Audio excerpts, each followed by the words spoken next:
Howdy folks! Aujourd'hui, on va pas s'intéresser à de la politique, mais on va reprendre notre série 50 States of Greatness où l'on explore un État américain chaque semaine. Pour le plaisir de tous, nous allons quand même nous intéresser à un des États importants lors de cette élection, la Géorgie.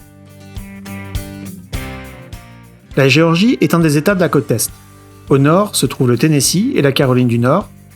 À l'ouest se trouve la Caroline du Sud. Au sud, nous avons la Floride, État pour lequel nous avons déjà fait une vidéo. Et enfin, à l'ouest se trouve l'Alabama. L'État compte 10,6 millions d'habitants, dont la plupart sont concentrés à Atlanta, la capitale. L'agglomération large d'Atlanta comporte 6 millions d'habitants, plus de la moitié de l'État. La deuxième ville la plus peuplée est Augusta, avec une agglomération de 600 000 habitants. Suivi de Savannah sur la côte Est, avec presque 400 000 habitants. La Géorgie a été intégrée dans les 13 colonies britanniques en 1733. L'État a été nommé en l'honneur du roi George II. James Oglethorpe était l'administrateur de la colonie, qui était à l'origine utilisée comme prison géante par l'Empire britannique. Durant la guerre d'indépendance, la Géorgie se bat contre les Anglais et intégrera les États-Unis parmi les 13 États d'origine. À partir de 1861, la Géorgie se battra cependant avec les Confédérés du Sud pendant la guerre de sécession, avant de rejoindre une nouvelle fois l'Union en 1870. Le passé esclavagiste de l'État se fera oublier après le mouvement des droits civiques, puisque c'est de Géorgie que vient Martin Luther King, et c'est d'ailleurs à Atlanta qu'il est enterré. Atlanta est la capitale de l'État. C'est donc là que se trouve le Capitole, que vous voyez d'ailleurs en fond d'écran. La ville a pour symbole le phénix. En effet, durant la guerre civile, les forces de l'Union du Nord ont brûlé et détruit la majeure partie d'Atlanta. La capitale a ensuite été reconstruite et est donc revenue de ses cendres, tel un phénix. La Géorgie est connue pour ses pêches. On la surnomme d'ailleurs l'État aux pêches. L'État en est d'ailleurs très fier puisque l'on retrouve un dessin de pêche sur les plaques d'immatriculation en Géorgie. Ce fruit n'est pas la seule particularité de l'État. La Géorgie est en effet le premier producteur américain de noix de pécan et de cacahuètes. Pour continuer avec la nourriture, je ne peux pas faire un épisode sur la Géorgie sans parler de poulet frit. Et oui, il n'y a pas que le Kentucky avec KFC qui aime le poulet. C'est même carrément une tendance du sud-est américain. Il y a qu'à écouter les innombrables chansons de country qui parlent de nuggets de poulet pour s'en convaincre. Chick-fil-A, une des chaînes venues d'Atlanta, sort du lot avec ses 2600 franchises, dont la majorité se trouve aux États-Unis. Je ne pourrais que vous conseiller de vous y arrêter si vous êtes en road trip aux États-Unis.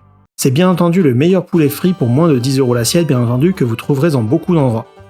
Attention cependant, il faudra vous munir d'un calendrier, puisque cette chaîne a été fondée par un chrétien en 1946 et est jusqu'à ce jour fermée le dimanche. C'est suffisamment rare dans l'industrie du fast-food américain pour être souligné.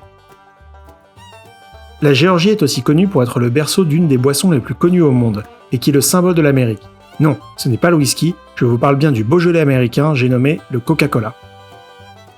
On ne présente plus cette célèbre boisson à bulles.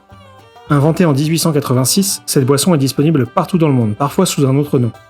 Partout ? En fait non. Les ennemis jurés de l'Amérique résistent encore et toujours à l'envahisseur, et maintenant, seuls la Corée du Nord et Cuba résistent encore au breuvage. Autre fait surprenant sur la Géorgie, l'aéroport d'Atlanta a été en 2019 l'aéroport le plus actif du monde, et ce depuis 21 ans consécutifs. Hartsfield-Jackson Atlanta International Airport voit en effet passer plus de 110 millions de passagers par an. Pour information, JFK, un des aéroports internationaux de New York, a reçu 62 millions de passagers, et Charles de Gaulle à Paris en a reçu 76 millions. La position d'Atlanta dans le sud-est des États-Unis place son aéroport en position stratégique pour les escales entre l'Amérique du Nord, l'Amérique du Sud et l'Europe. Si vous êtes de passage en Géorgie, je vous conseille de vous arrêter à Atlanta. Vous y retrouverez bien entendu le Capitole, mais également l'Aquarium de Géorgie, qui était l'aquarium le plus grand du monde jusqu'en 2012, mais reste toujours le plus grand d'Occident.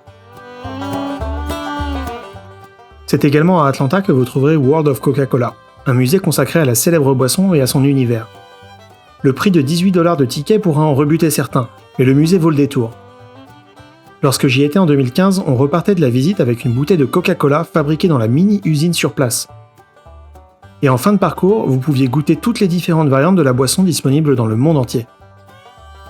Et puis, comme dirait Heisenberg, Do you really want to live in a world without Coca-Cola? Si vous êtes plutôt nature, je vous recommande le Stone Mountain Park. Son pic, à 514 mètres d'altitude, pourrait vous laisser indifférent au premier abord.